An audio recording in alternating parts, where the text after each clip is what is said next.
증권사 앱을 켜면 나오는 해외 주식 광고입니다. 금융당국과 간담회 직후 해외 주식 상위 4개 증권사들은 이런 마케팅을 당분간 중단하기로 했습니다. 개인 투자자들이 고환율 피해에 노출될 수 있다는 이유지만 환율을 의식한 당국의 압박 때문이란 해석이 나옵니다. 지금 1,500원 가는 거가 한미 금리차 때문도 아니고 내국인에 의해서 해외 주식 투자가 늘어나면서 이런 한 방향 쏠린 현상, 그래서 그 문제에 대해서 우려를 하고 있습니다. 젊은 분들이 하도 해외 투자를 많이 해서 어제 코스피 폭락했죠. 이 폭락장이었던 어제 외국인들이 대량으로 주식을 다 팔아치우고 나가버렸습니다. 많은 사람들이 또 투자도 하고 있는데 그리고 발목 잡히는 거 아닌가요? 환율 때문에? 한국 주식을 팔면 달러로 바꿔서 나갈 가능성이 높죠. 그렇죠. 달러가 국내에서 줄어든다. 이거는 이제 원달러 환율 입장에서는 상승 압력으로 작용할 수 있는 거죠. 환율이 높은 수준이면요, 또 외국인은 언제든 차익 실현하고 나가고 싶은 욕구도 커집니다. 그렇죠. 네, 달러가 비싸니까요. 그렇죠. 달러로 바꿔 나가는 게 훨씬 훨씬 더 이득이니까. 유리. 그런 측면도 있죠. 최근에 또 증시가 많이 올랐었죠. 네. 외국인 투자자들 입장에서는 이 정도쯤이면 수익이 많이 났으니까 차익 실현하고 싶은데 때마침 환율도 상당히 부담스러운 수준이다. 네. 그러니까 팔고 나갔죠. 팔고 나가니까 달러가 빠져나가니까 환율이 더 상승 압력을 받죠. 네. 그러니까 이런 게 원인이자 결과가 되면서 계속 환율은 상승 압력을 받고 있는 그런 상황이고, 네. 그러면 외국인들이 원달러 환율이 떨어지지 않거나 앞으로 더 오를 여지라면 그러면 어떻게 될까? 외국인들은 아마 주식을 사놓고도 원화 가치가 떨어지는 상황을 감안할 거예요. 그걸 감수하고서라도 수익률이 이를 앞질를 것이다라고 판단하면 들어오겠죠. 그렇죠. 우리 반도체 주식을 적극적으로 샀던 것처럼 말이죠. 하지만 기본적으로 당분간 환율 부담은 한국 주식을 매입하는 데 있어서 외국인들에게는 계속해서 상수로 남을 수밖에 없다고 보여집니다. 이게 지금 과거랑 비교하면 어느 정도 오른 건가요? 좀 더 길게 보면요. 2021년 평균 환율이 1,144원이었습니다. 아하. 원화 가치가 4년 만에 30% 가까이 떨어진 셈입니다. 이러다가 1,500원을 넘어서 1,600원까지 갈 수 있다는 비관적인 시나리오도 거론되고 있습니다. 그러면 큰일 나죠. 그런데 아니 왜 이렇게 오르는 거예요, 환율 도대체? 먼저 한국과 미국의 금리 차와 달러 강세 때문입니다. 네. 현재 한국의 기준금리는 2.5%고 미국 기준금리는 3.75에서 4.0%입니다. 이렇게 미국이 우리보다 금리를 1%포인트 이상 더 많이 주고 있는 구조이다 보니 글로벌 자금 입장에서는 원화 자산보다 달러 자산이 더 매력적으로 보일 수밖에 네. 없겠죠. 여기에 미국의 셧다운이 종료되고 또 당분간 기준금리 인하 가능성도 낮아지며 강달러 흐름이 이어지고 있습니다. 국내 개인 투자자들과 기관의 해외 투자도 꾸준히 늘고 있잖아요.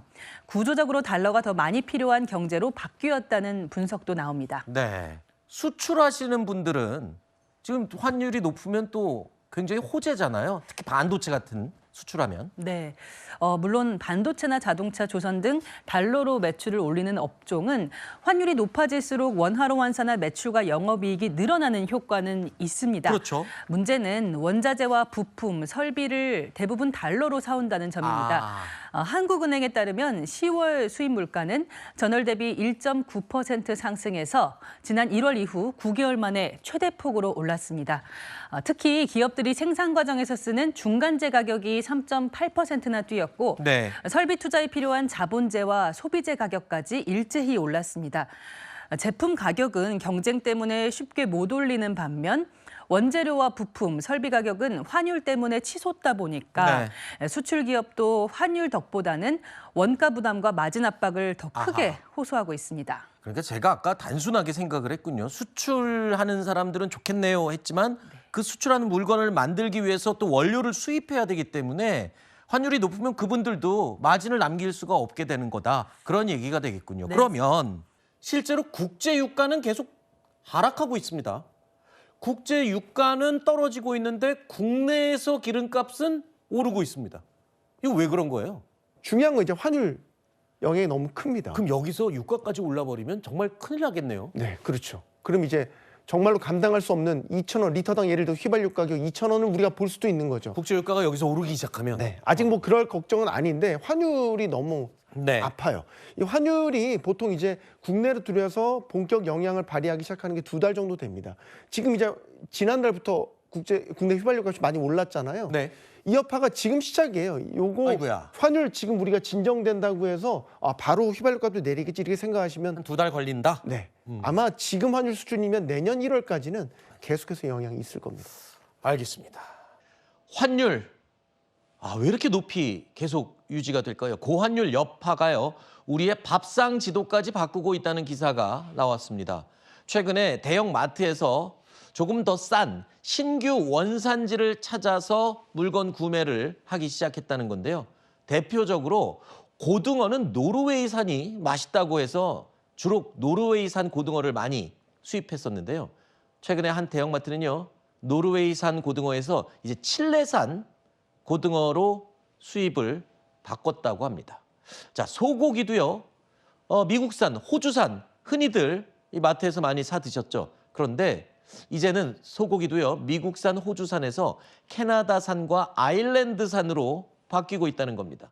시장 상황에 따라서 계속해서 바뀔 수밖에 없는 거고 네. 국내산으로 충족이 다 안 되는 거는 수입을 할 수밖에 없는 우리의 네. 현실이기 때문에 아마 대형마트들은 조금이라도 가격 경쟁이 있는 그런 수입처, 수입 품목들을 계속 찾게 될 겁니다. 네. 그래서 아마 마트 가보시면 이제 그 원산지 보는 것도 되게 재미가 있으실 거예요. 네. 이런 곳에서 이런 품목도 네. 이런 것들이 이제 계속 보시게 될 겁니다.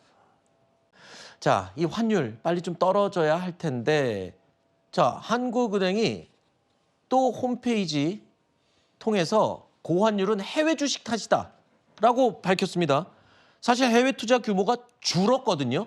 그러니까 소확개미가 예를 들어서 미국 주식 살려고 환전해 가는 수요가 있잖아요. 네. 그거를 이제 우리 일일 외반 시장에서 거래되는 유동성 대비 그게 얼마나 차지하냐? 네. 보통 1% 미만이에요. 그러니까요. 0점 몇 퍼센트 정도라고요. 오히려 기관 수요가 더 크면 네. 컸죠. 그래서 이창용 총재가 당시 저 서학개미 탓을 하는 것 같은 저 발언이 다소 좀 섣불렀다. 네. 이제 이런 지적을 받고 있는 건데 또 나왔죠. 또 지금 비슷한 얘기한 거냐 취지. 홈페이지에다가. 저기 이제 블로그 게시글을 통해서 네. 입장을 낸 거거든요. 한국은행이 공식 자료나 공식 기자회견 통해서 하는 거 외에 현안에 대해서 민감한 현안에 대해서 보충 설명을 할 때 저 블로그 게시글을 많이 네. 이용을 해요. 내부적으로는 좀 민감한 정책 같은 것들이 있을 때 네. 하는 입장을 좀 어필하려고 블로그를 많이 이용을 하거든요. 네. 또 블로그 게시글을 통해서 이제 낸 걸 보면 저는 한국은행이 지금의 고환율이 자꾸 시중 통화량이 많아졌기 때문에 그 근본 원인이 있다라고 지적을 받는 것에 대해서 불편해하는 것 같아요. 네. 예전에 미국 연방준비제도 그 제롬 파월 연준 의장이 2021년에 환율이 막 그 물가가 올라갈 때 지금 물가 올라가는 거 일시적이다라고 평가한 적이 있어요. 네. 그게 지금 두고두고 계속해서 연준의 정책 실기로 남거든요. 네. 지금 한국은행과 이창용 총재도 비슷한 생각을 하고 있는 것 같아요. 마치 이게 지금 고환율의 주범이 한국은행이 시중 통화량 조정 못해서 이것 때문에 고환율이 만들어진 거다 이렇게 몰리는 거에 대해서 불편하고 이런 것들을 좀 인식을 바꿔보려고 하는 노력들이 이런 게시글을 통해서 나타나고 있는 것 같아요.